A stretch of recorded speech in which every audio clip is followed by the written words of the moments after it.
Hello, Security Week Summit. I'd like to thank everybody here for setting aside some time to join us today as we talk about the gap, as we talk about why these AI powered attacks are winning against traditional legacy email security tools.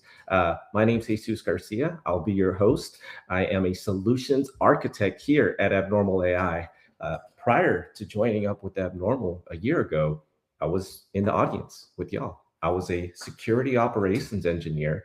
The duties of the security operations engineer were as followed. I had to lead microsegmentation solutions, to manage next generation firewalls, EDRs, had to create standard operating procedures because they were non-existent. And of course, I had to do email security. Email security on its own was taking 15 hours out of my work week. 15 hours going through those false positives, those emails that were getting quarantined by the upstream secure email gateway.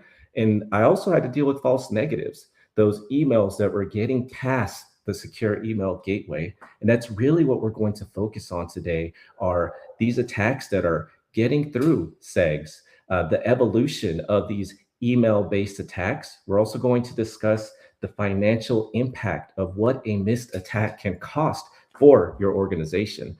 We're going to discuss why these legacy systems are failing. And not only are we going to talk about it, we're also going to show you guys a real life example of an attack that made it past a SEG. And last but not least, of course, we're going to show you how to leverage defensive AI to stay ahead of the threats that we're seeing today in 2026. Now, first thing on the agenda, right? The evolution of these email-based attacks. 20 years ago, we saw what was called spray and pray campaigns. These were unsophisticated emails. These were sent out in bulk and they were unpersonalized. So the malicious actors, they were essentially just copying and pasting and sending these emails to as many people as possible to see who would respond. And unfortunately, there were individuals that incurred financial loss. Now, we've probably all seen these kinds of attacks before, these generic spray and pray attacks, right? We're talking about the Nigerian prince. We're talking about those emails from Michael Jackson saying that he's still alive. He just needs $800 to fly back into the States so he can record his next album. And where did we go from there? What did the malicious actors start doing after? 5 years ago, or some would argue 10 years ago, we started seeing these social engineering based attacks. These malicious actors were starting to spend more time crawling through social media feeds, right? Facebook, Instagram, TikTok, trying to learn everything that they can about these actors. And by doing so, they're able to create more sophisticated email attempts, more sophisticated phishing attacks towards their victims. These more sophisticated attacks, they became harder to block with a traditional SEG, right? The spray and pray, those were pretty much the same sets of words. A practitioner, email security admin, he could create a static dictionary rule to search for certain words in the email flow.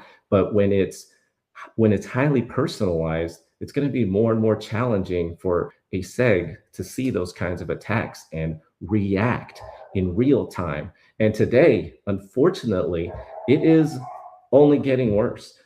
Due to generative AI, malicious actors, they are now able to create even more sophisticated attacks. And it's also helping them with the speed, right? With the amount of time it takes to generate those emails, that gets cut in half, if not more.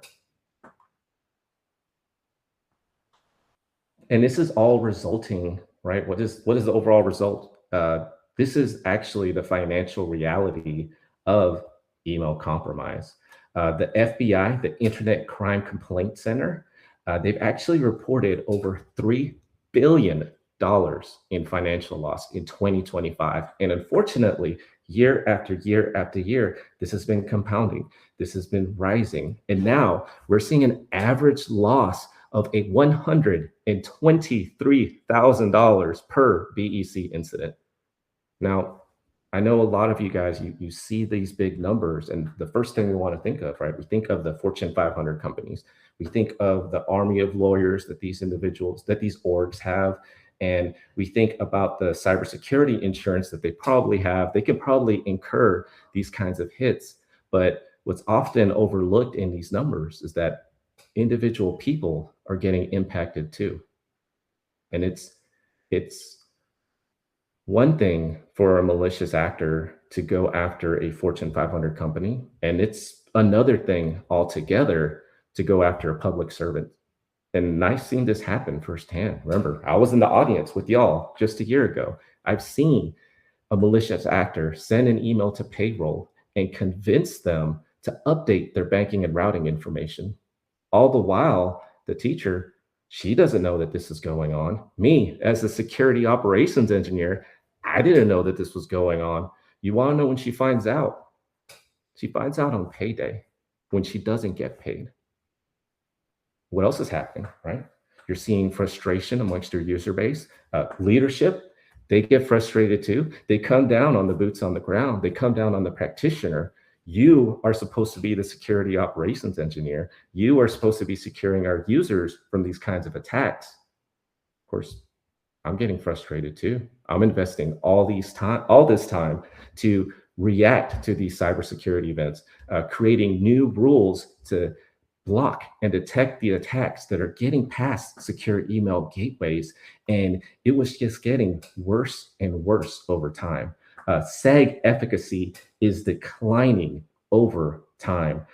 Just wanted to share with you guys this graph. This is based on the average attacks for every 1,000 mailboxes in Q3 of 2022. We saw almost 500 attacks here at Abnormal getting past secure email gateways, and a little over 300 of them were considered advanced attacks. Fast forward to Q1 in 2026, now we're seeing over 1,000 attacks make it past traditional secure email gateways. And unfortunately, we're also seeing a rise in advanced attacks. 754 advanced attacks made it past traditional SEGs in Q1 of 2026. Now, there's probably some doubt, how are individuals able to collect these kinds of metrics that are getting past a SEG? Well, you do it by not being a secure email gateway, by providing email security protections via an API-based connection. What we're able to do for customers is essentially create a new last line of defense at the mailbox layer downstream from the secure email gateway. And we're doing this because these legacy SEGs, they are failing. And why are they failing? Jesus, why are they failing? Why are we seeing more and more attacks getting past these secure email gateways? Well, I'll tell you why. Traditional secure email gateways, they're designed to stop traditional attacks. Traditional attacks that have known indicators of compromise, right? We're talking about emails that have known bad file attachments, emails that have links in the email for them to scan and crawl and detect on, emails that originate from bad IPs and bad domains. And if none of that gets flagged, the email is just allowed through. So what are practitioners doing? Well, they go out there and they start looking for more feeds, right? Let's get some more information from the MSISAC or from CISA so that we can also add this information to the block list. They also start creating static rules, right? We mentioned the dictionary rules, right? They start programming their secure email gateways to search for certain sets of words in the body and then detect and act on those emails. Now, SEGs themselves, right, in the traditional sense, it's really not their fault. They're designed to stop these traditional attacks. What we're seeing nowadays are attacks that are originating from legitimate infrastructure, right? We've all seen it. Those emails from gmail.com, a practitioner, they can't block gmail.com without causing a very negative experience for their entire org base. And the SEGs, they're not going to do it either because it's considered a legitimate domain. The secure email gateways, they are searching for content. They don't understand the context of what's going on in that email exchange between a user and a potential malicious actor. And these malicious actors, they know it. They are creating more and more advanced phishing techniques to consistently get past secure email gateways, techniques that require human interaction, techniques that are evading sandboxing technologies, and they're also compromising legitimate infrastructure. It's not just gmail.com, it's emails that originate from Adobe. Just last week, there was an email advisory from Cybersecurity News talking about Amazon SES, another legitimate domain that unfortunately gets abused by malicious actors. And now we're seeing automation via these phishing as a service kits. And these phishing as a service kits, their subscriptions, they're not that expensive. Like those subscriptions, they can begin as low as $100 a month. And they even offer guarantees to bypass certain secure email gateways. And figuring out what your organization is using for a secure email gateway, it's not very hard, right? They just go to MX Toolbox, they look up your domain, and boom, MX Toolbox will tell you right then and there, this org is protected by this secure email gateway, because the email has to flow through the secure email gateway before it can get to the exchange offline, or before it can get to Google for that matter. Now, here are all of the phishing as a service, well, not all of them, just a list of the big players that we've been seeing in the space. Some of y'all may have heard of them before. Caffeine, Nighthawk, Tycoon 2FA, Venom. Venom was recently detected and published by Abnormal. Essentially, they were specializing in what's called device code abuse. If you've never heard of it before, a user would receive a link in the email.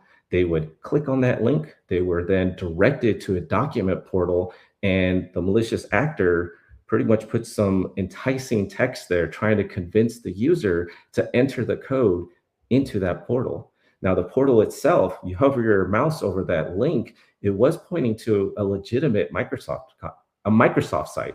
It was Microsoft.com/device login, but that code that the victims entered, it wasn't tied to that session to get to that document. It was tied to the attacker's OAuth session. So what happened to the user? Well, they would enter the code, they would get directed to adobe.com. So they didn't even know that anything was going on.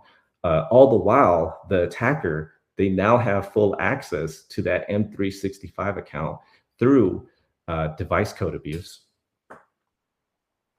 Oh, and this is what I promised you guys. I promised to show you guys an example of an attack that made it past a secure email gateway, right? So what do we see here? We see an email that originates from Adobe, specifically awsapps.com.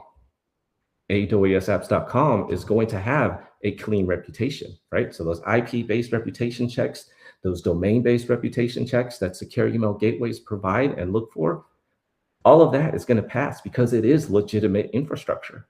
What else is it going to pass? Well, it's also going to pass those email authentication checks. SPF checks are going to pass. DKIM checks are going to pass. DMARC checks are also going to pass. Within the body of this email, we also see a link, which is good, right? SEGs, they have link analysis, link crawling tools. They'll be able to see that a link is there. They'll be able to scan it. But when they do, they'll say, oh, well, this is going to a religious site. This is a legitimate domain, and it's going to unfortunately allow the email through. And this is why us as practitioners in the field, this is why we're seeing these emails get delivered to our users' mailboxes. So what happens when they click on the link? This is what happens, right? As soon as they click on that link, the phishing infrastructure, it's going to do an assessment of the attempted connection. And the assessment itself is very important, right? If the assessment is approved, if the phishing infrastructure detects that this is not a sandboxed environment, the victim is sent to a landing page that is protected by a Cloudflare CAPTCHA. Now, malicious actors, they are also weaponizing CAPTCHAs because they know sandboxing technologies, They can't pass CAPTCHAs like a human can. But you know who can pass those CAPTCHAs? Our user base can. So when the users pass the CAPTCHA, they are then directed to another site that is protected by a second CAPTCHA. And once they pass that, they are then directed to a spoofed, to a fake Microsoft login page. And this is just the malicious actor trying to take advantage of the user's familiarity with this sign-in page. They're trying to entice the user to enter their username and password. And when they do, unfortunately, this does result in the malicious actor's completed phishing attack cycle. Oh, I did want to show you guys an example of Sandbox evasion in action. Boom. Okay. Let me just play the video real quick. And just to explain what's going on here before we continue, on the left-hand side, you see an environment that is protected by a sandbox. And on the right-hand side, you see the victim experience. Now, just on the honor system, you see that I am entering the exact same link in both of these environments. The environment that is protected by the sandbox, they are then directed to apple.com. Meanwhile, the victim, the non-sandbox environment, they are then directed to that CAPTCHA workflow that I mentioned earlier. And if they complete that CAPTCHA workflow, it does result, again, in the completion of the malicious actor's phishing attack cycle. And let me get back to my deck. Sorry, hold on.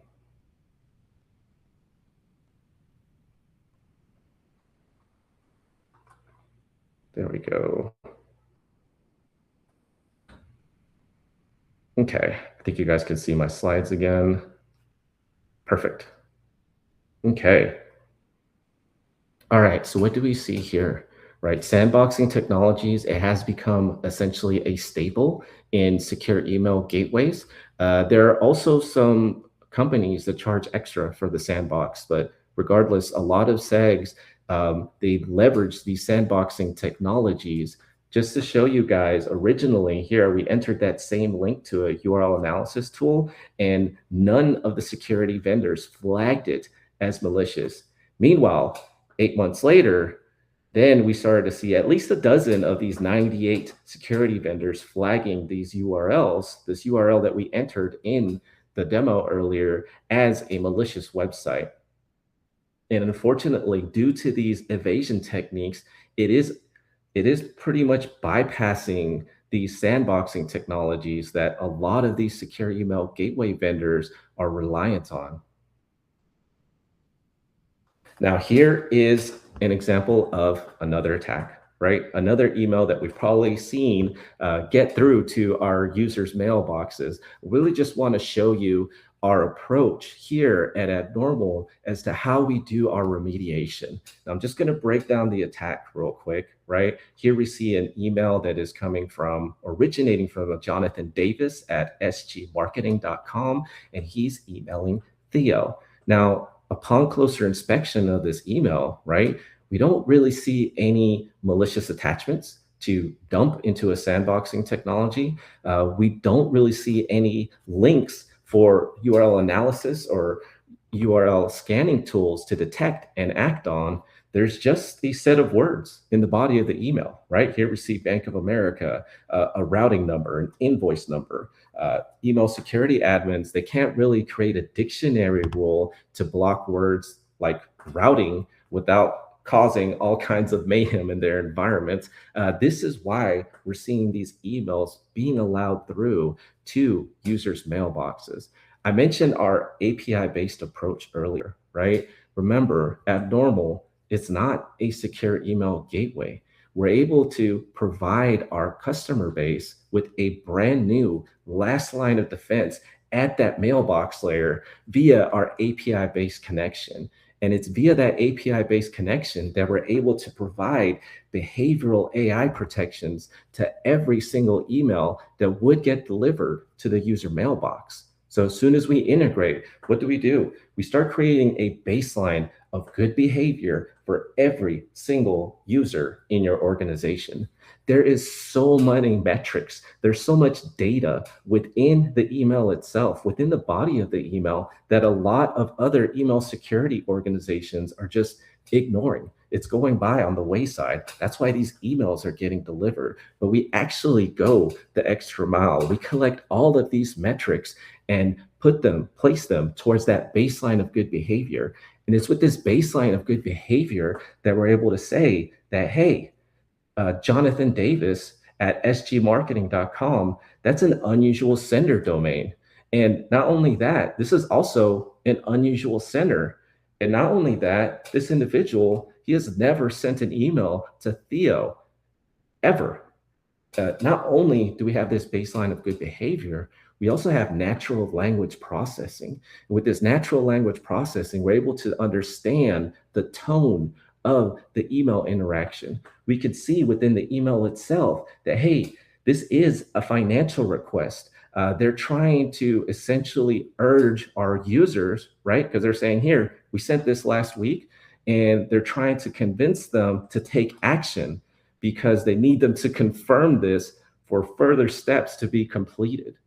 And it's based off of this natural language processing. It's based off of this baseline of good behavior that our behavioral AI is able to detect and automatically remediate against these advanced attacks that are making it past secure email gateways. Remember, the SEGs, they look for content. Abnormal understands context.